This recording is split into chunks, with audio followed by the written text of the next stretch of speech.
অনেক কষ্টের পর লিটারগুলো পরিষ্কার করা শেষ। এখন আমি আমার মুরগির এখানে কাঠের গুঁড়াগুলো দিয়ে দিব। এই কাঠের গুঁড়ার মাধ্যমে মুরগির এক প্রকার অসুখ বা রোগ হয়, সেটা হচ্ছে মুরগির ঠান্ডা লাগে। সুতরাং সঠিক পদ্ধতিতে মুরগির কাঠের গুঁড়া দিতে হবে। যেমন এই আমার হাতের কাঠের গুঁড়াটা একবারে শুকনাও না, একবারে ভিজাও না, নর্মাল একটা স্ট্রাকচার।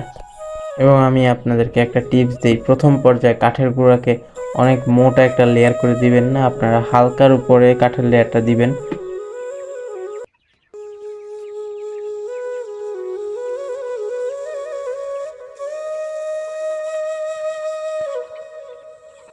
আমি কেন কাঠের গুঁড়াকে হালকাভাবে দিতে বলছি, কারণ ওরা এখন এই গুঁড়াগুলো দিয়ে ওদের শরীর চুলকাবে। ওদের শরীর যখন ওরা এইভাবে চুলকাবে তখন এই কাঠের গুঁড়াগুলো উড়বে। তারপরে এই কাঠের গুঁড়া উড়ে যখন ওদের নাকে যাবে তখন ওদের ঠান্ডা লাগবে।